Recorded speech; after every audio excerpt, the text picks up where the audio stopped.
So you're browsing the internet, you saw an ad of a beautiful new construction that's coming up in the neighborhood. And you're curious as to, should I buy a new construction? What's the pros and cons of a new construction versus a resale home? Today, we're going to get into the nitty-gritty and analyze the pros and cons of buying new construction. Let's talk about some of the pros of buying new construction. Number one is the warranty that comes with new construction. Here in California, builders are required to warrant their products for 10 years. Structurally. So with every new construction you purchase, there's a 10-year inherent structural warranty that comes with the property. There is a 1-year warranty on all the finishes, such as lights, the finishes, baseboard, crown molding, appliances, fixtures, those kind of things that your builder are supposed to warrant those finished work for up to a year. So within those time period, you could make claim to your builder and they're supposed to fix it. Number two, pros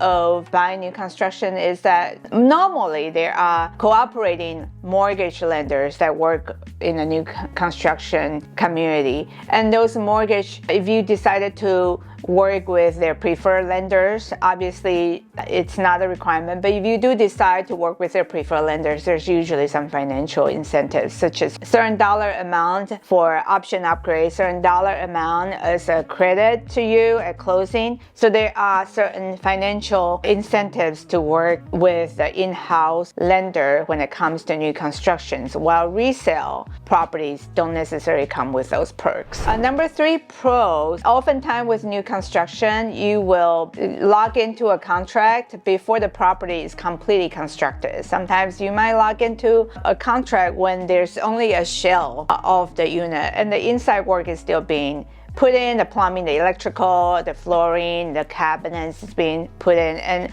oftentimes you have the choice of selecting option upgrades. For example, if you want a different counter slab, there are probably choices to select from. If you want a different color kitchen cabinets, if you want carpet versus hardwood floors versus tile in your kitchen, you could still make those changes. And sometimes there is a bonus room that you could work with your new builder to wall it off and create additional space before closing. Backsplash tiles, fixtures, light fixtures, all those may be options for you to upgrade, or you could still have a say in what goes into the home. Typically, you will have that when it comes to new construction. Number four advantage of new construction is most of the time, the pricing is transparent. Usually when a builder releases a block of 10 homes for sale, there's usually advertised list price, and oftentimes there's no competition. If you like it, if you like the lot, the location, you get into contract. That's ultimately the price at closing.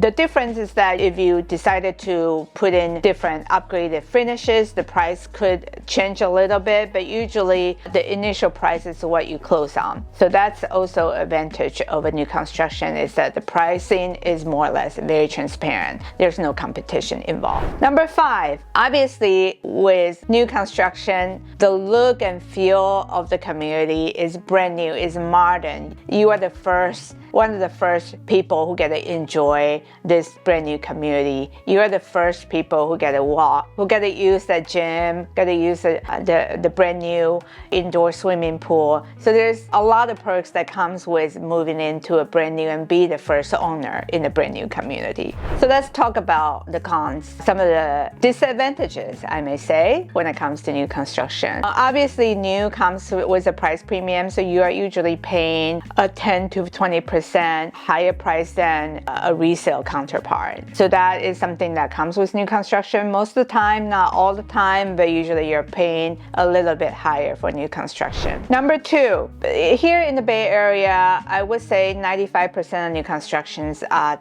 townhouses, if not condos. If there are single family homes, they usually come with very small yard, because let's face it, land is a premium here in the Bay Area. So if a builder were to develop a piece of land, they are trying to put as many units on that piece of land as possible. So one of the main disadvantages is that there's lack of personal yard space. Oftentimes, there's none. With many of the new construction townhouse community, there's not really a backyard. There are likely to be a balcony or a patio space, but having a dedicated yard is almost very rare when it comes to new construction, unless it's a single family home. There are some single family homes available that are brand new, but keep in mind that the lot will be likely significantly smaller than a resale home on the lot.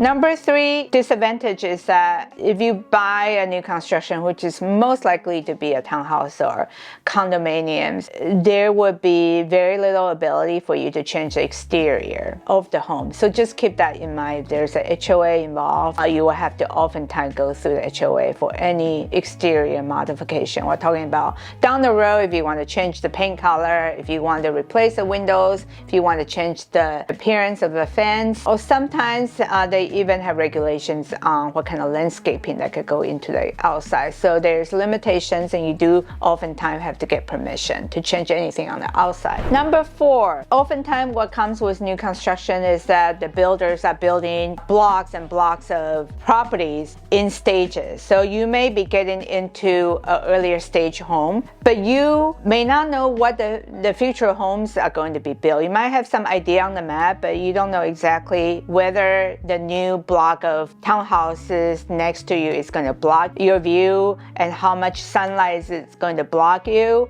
So that could be something that's a disadvantage when it comes to new construction. Also, number 5 is that the community configuration could still change. If you get into one of the early stages new construction, the builder may advertise that there's going to be a park, there's going to be a dog park, there's going to be playground, there's going to be walking trails. Just keep in mind that those are the proposed ideas. It's not set in a stone, and sometimes they do get changed. So just keep that in mind, that a lot of the features, especially amenities, and that was originally advertised in the builder's website or when you walk into the model home, what was proposed community amenities is not necessarily set in stone until the whole community is built and is set in stone and it's being transferred to the new HOA. So here are the pros and cons of buying a new construction. You may be wondering, do I need a real estate agent to buy a home? I did a video on that. Watch this video and you can make a decision on your own.